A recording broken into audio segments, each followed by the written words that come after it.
Todo lo que me está diciendo sobre esto concuerda con todo lo que he leído. Es auténtico, es de verdad y no puedo creer que esté aquí en mi tienda. Si esta carta es auténtica, es que debería valer al menos $100,000. ¡Cielos! Tengo algunos instrumentos sin los que no podrías vivir. Dime, ¿vinieron así? Me refiero a las cuerdas rotas. Pero no creo en ese asunto de que una carta escrita a mano por George Washington fuera hallada detrás de un espejo. Para entender cómo llegamos hasta aquí, rebobinaremos un poco. Desde arte de magia que parece de los años 1930, hasta cartas manuscritas encontradas detrás de espejos que podrían valer $100,000, estos objetos demuestran que el mundo de los coleccionables vintage puede ser tan generoso como despiadado. El número 3 te dejará completamente boquiabierto cuando veas cómo dos estudiantes universitarios quebrados convirtieron $20 en $125 con una cámara del legendario USS Wisconsin. Número 6. El lanzallamas de Vietnam. Cuando las unidades de almacenamiento revelan historia militar, si algo nos enseña Pawn Stars, es que una caja olvidada puede esconder desde basura hasta historia. Y este cliente, con su playera azul marino y mirada confiada, juraba haber encontrado lo segundo. ¿Qué había descubierto en una de estas unidades de almacenamiento impaga que lo tenía tan emocionado? Un lanzallamas que supuestamente era de la Primera Guerra Mundial. Imagínense la adrenalina de abrir una unidad y encontrarse con equipo militar de hace décadas. El vendedor había hecho su inversión apostando por esta unidad sin saber exactamente qué contenía, y ahora pedía $1,500 esperando obtener una ganancia significativa de su hallazgo fortuito. Para alguien que se gana la vida comprando a ciegas, esto parecía el golpe de suerte que había estado esperando. Rick, reconociendo inmediatamente que esto requería expertise militar especializado, llamó al experto Rick, y este hombre maduro con lentes pequeños y chamarra de cuero café tenía exactamente la apariencia del especialista en armas militares que ha visto pasar todo tipo de equipo de combate por sus manos durante décadas. Pero aquí es donde la historia toma el primer giro inesperado. El experto identificó inmediatamente que no era de la Primera Guerra Mundial como el vendedor creía, sino de Vietnam, específicamente del periodo 1956 a 1978. Y la función específica de estos lanzallamas era absolutamente terrorífica. Se usaban principalmente en los túneles de Ho Chi Minh para sacar enemigos de pasajes subterráneos. Imagínense la pesadilla táctica. Soldados escondidos en túneles enfrentando llamaradas de 30 metros de alcance. Funcionaba con un sistema de tanque de presión y acelerante líquido. Básicamente un precursor del napalm que podía proyectar fuego a distancias devastadoras. Era un arma diseñada específicamente para la guerra de túneles que caracterizó tanto el conflicto vietnamita. Pero aquí viene el detalle histórico que te da escalofríos. Los soldados que portaban estos lanzallamas se convertían automáticamente en blancos prioritarios porque eran fácilmente rastreables por el enemigo. Cargar uno de estos era prácticamente una sentencia de muerte. El experto continuó con su examen técnico, y aquí es donde la historia se pone complicada desde el punto de vista de autenticidad. Los tanques eran genuinamente militares auténticos, pero el mecanismo de disparo era una réplica falsa moldeada. ¿Por qué esta combinación extraña? Porque habían cortado agujeros estratégicos en los tanques para hacerlo legalmente poseíble como objeto decorativo. Las leyes federales sobre armas militares son extremadamente estrictas, así que alguien había modificado esta pieza para cumplir con regulaciones civiles. El experto, considerando tanto la autenticidad parcial como el valor histórico y decorativo, lo valoró entre $2,000 y $2,500. El cazador de tesoros había encontrado algo más valioso de lo que esperaba.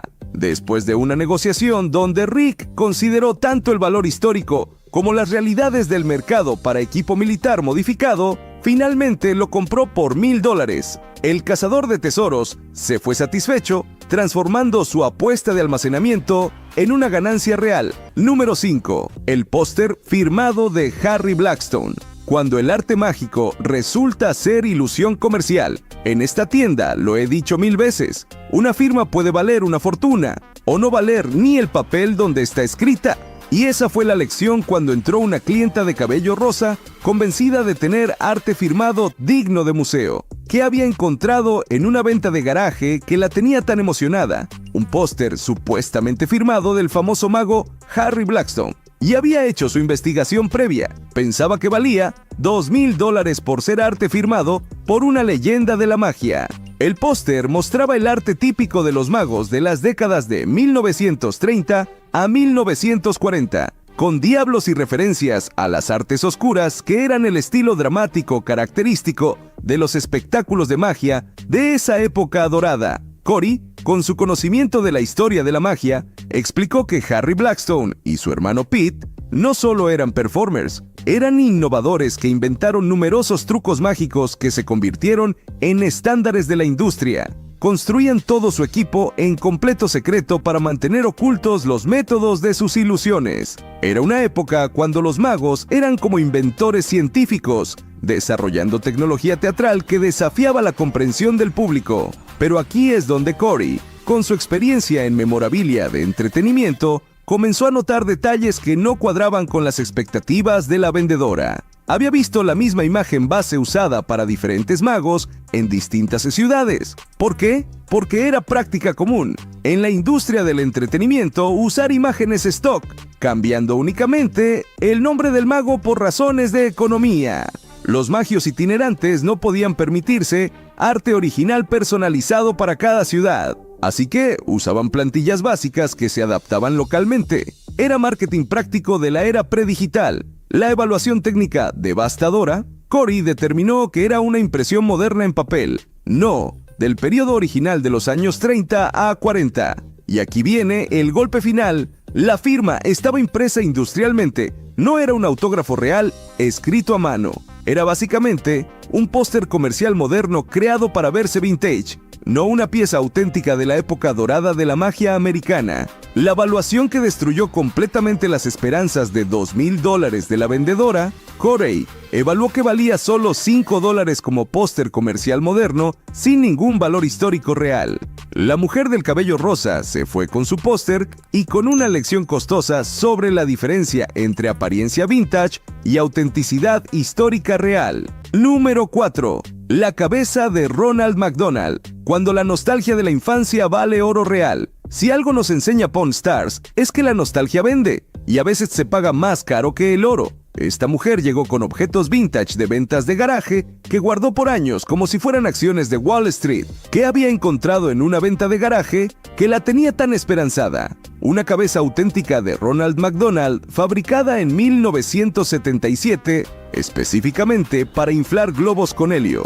Y cuando decimos auténtica, nos referimos a equipo original de McDonald's Corporation. La vendedora pedía $500 porque necesitaba el dinero para su mudanza. Uno de esos momentos de la vida donde tienes que transformar tus coleccionables en dinero práctico para gastos reales. Pero ¿cómo funcionaba exactamente esta cabeza tan peculiar? Se conectaba directamente a un tanque de helio con globos insertados en la boca del personaje icónico. Era básicamente una máquina dispensadora de globos temática que convertía a Ronald McDonald en una fuente de diversión inflable. Chum-Li, con esa nostalgia genuina de alguien que creció en la era dorada de McDonald's, explicó perfectamente su uso en las fiestas de cumpleaños organizadas en los restaurantes McDonald's durante los 70 y 80. Era toda una experiencia social. Las familias llamaban para reservar fiestas con 10 a 20 niños en el restaurante. Y Ronald McDonald, tanto en persona como a través de este tipo de equipamiento, era más importante que la comida para atraer a los clientes infantiles. Chum-Li mencionó algo que todos los padres de esa época recordarán. Algunos compraban Happy Meals únicamente por el juguete, sin ningún interés real en la comida. Era marketing dirigido a niños ejecutado a la perfección. Como coleccionista experimentado, Chum-Li reconoció inmediatamente el alto valor de la memorabilia vintage de McDonald's. Los objetos promocionales originales de las décadas pasadas han desarrollado un mercado de coleccionistas extremadamente sólido. Rick ofreció $200, evaluando tanto la rareza como la demanda actual del mercado. la vendedora contraofertó con $350, manteniéndose firme en que tenía algo genuinamente especial. Después de una negociación amistosa, acordaron $250. La vendedora consiguió parte del dinero que necesitaba para su mudanza, y Rick se quedó con una pieza de nostalgia corporativa americana. Pero la historia no termina ahí. Chum-Li después reparó y probó el dispositivo, llenando literalmente toda la tienda de globos. Era como ver a la historia de McDonald's cobrar vida nuevamente, después de décadas de silencio. Número 3. La carta de Franklin D. Roosevelt. Vaya semana más interesante. Después de la muestra de venta de Tom Sawyer y la sorprendente Biblia de la Overland Mail Company, la tienda de Rick tuvo unos días relativamente tranquilos. Pero en este mundo, la calma siempre precede a algo emocionante. El viernes por la tarde, justo cuando Rick pensaba cerrar temprano, traje informal perfectamente cortado, pelo canoso impecable y un maletín de cuero que solo guarda cosas importantes. La personificación del arquetipo. Con voz refinada, saludó a Rick y dijo que tenía algo especial. Del maletín sacó un sobre en una funda plástica archival. Es una carta manuscrita de Franklin Delano Roosevelt, anunció, de 1922, justo después de que contrajera polio. Momento histórico. En agosto de 1921, Roosevelt contrajo poliomielitis, quedando paralizado de cintura para abajo. Esta etapa marca un antes y después en su vida. Tuvo que reinventarse completamente.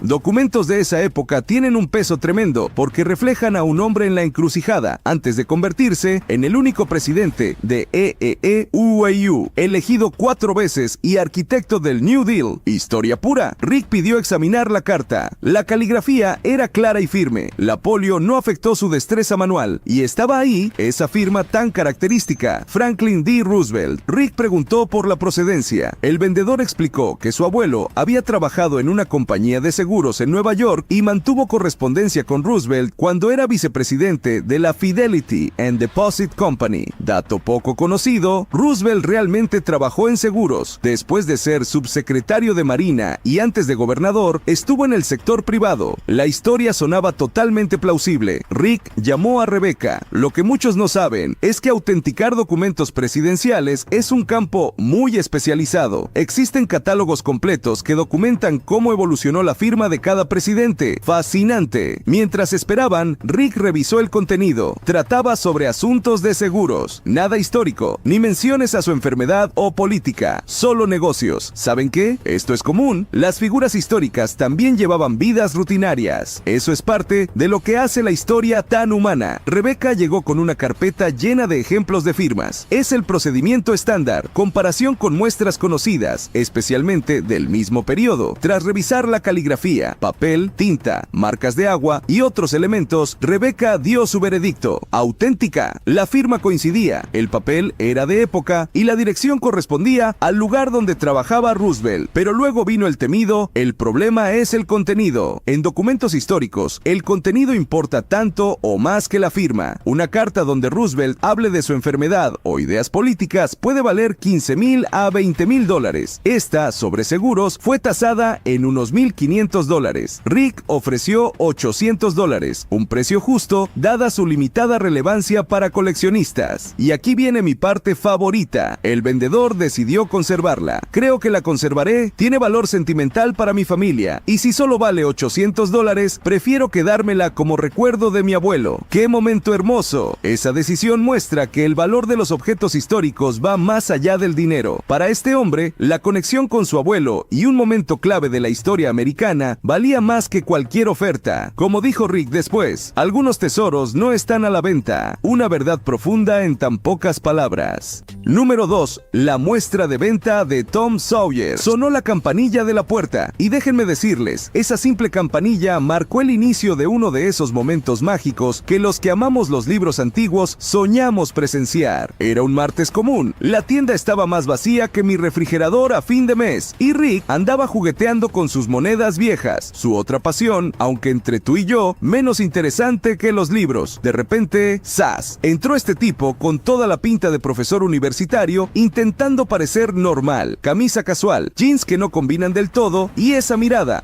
esa mirada que grita, tengo un tesoro y lo sé. Rick lo saludó con esa sonrisa que dice, tal vez hoy pago la hipoteca, mientras el visitante, 30 y tantos años, la edad perfecta para coleccionar en serio, sacaba de su bolso algo envuelto con tanto cuidado que solo podía ser una de dos cosas, un bebé o algo extremadamente valioso. Y boom, lo desenvolvió con una delicadeza que solo los verdaderos conocedores tienen. Por cómo desenvuelves un libro puedo decirte si tienes idea de lo que tienes entre manos. Este tipo lo hizo perfecto. Y lo que apareció fue una muestra de venta de Tom Sawyer de 1876. Momento educativo rápido, las muestras de venta eran el marketing pre-internet. Los vendedores ambulantes las llevaban antes del lanzamiento oficial, contenían fragmentos del texto y, lo más interesante, muestras físicas de las encuadernaciones. Como si Amazon te dejara tocar versiones antes de comprar, increíblemente raras hoy día porque no estaban hechas para conservarse. La cara de Rick intentó mantenerse profesional, pero sus ojos cantaban We Are the Champions. Preguntó si el tipo sabía que era una muestra de venta. Pregunta clásica para medir conocimiento del vendedor. Y sí, el tipo sabía exactamente lo que tenía. Explicó lo de los vendedores ambulantes con la seguridad de quien ha investigado a fondo. Las manos de Rick temblaban ligeramente, ese temblor que todos los coleccionistas conocemos. Las páginas tenían ese tono amarillento típico del papel de pulpa de madera, con signos de haber sido manipuladas frecuentemente, exactamente lo que esperas de algo que pasó de casa en casa en el siglo XIX. Rick llamó a Rebecca, su experta en libros. Llegó con guantes de algodón, lupa y esa cara de he visto cosas que no creerías. Confirmó lo que ya sabíamos. Auténtica muestra de venta 1876. ¡Bingo! Rebecca estimó el valor entre $9,000 y $11,000. ¿Por qué tanto? Porque sobreviven poquísimas muestras. Las esquinas dobladas y manchas reducían un poco su valor, pero seguía siendo una joya. El vendedor pidió $10,000, Rick ofreció $5,500. Margen del 45%. Normal en este mundillo. Cerraron en $5,500. Auténtico chollo. Lo mejor, venía del abuelo del tipo, un coleccionista serio. La procedencia familiar es oro puro. Estaba vendiendo para financiar sus estudios. Triste para él, pero fantástico para Rick. Y así, un objeto que viajó por los porches de América en 1876 encontró un nuevo hogar. Un pedacito de historia literaria y comercial simplemente increíble. Número 1. Fear and Loathing, firmado por Hunter S. Thompson. ¡Wow! Ahora entramos en un territorio completamente distinto al incunable medieval. Si lo anterior era un viaje al Renacimiento, esto es un viaje directo a la contracultura americana en toda su gloria psicodélica. Imaginen la escena: una vibrante mujer cincuentona con pelo rojo intenso, blusa multicolor y un collar que anunciaba su llegada desde la calle. Esa voz, ligeramente ronca, fruto de años de cigarrillos y conversaciones apasionadas. Y lo que trajo fue uno de esos objetos que hacen vibrar a los coleccionistas de literatura contemporánea. Un ejemplar de Fear and Loathing in Las Vegas, firmado por el legendario Hunter S. Thompson. Permítanme explicar por qué esto es tan fascinante. Thompson no fue solo un escritor, fue el creador del periodismo gonzo, un estilo que rompió todas las reglas. En lugar de objetividad, él se sumergía en sus historias, dejándose llevar por la experiencia, usualmente alterada por sustancias, y convirtiéndose en protagonista de su propio relato. Fear and Loathing, publicado en 1971, es mucho más que un libro. Es un manifiesto cultural. Thompson lo describió como un salvaje viaje a través del corazón del sueño americano. ¿Y qué viaje es? Lo realmente interesante aquí es la firma. Las de Thompson son notoriamente distintivas. No era de esos autores que firman de forma rápida y mecánica. No, cada firma suya es una pequeña obra de arte caótica. Trazos agresivos, letras inclinadas, a veces dibujos o símbolos personales. La historia de cómo la mujer consiguió el autógrafo en 1998 es perfectamente creíble.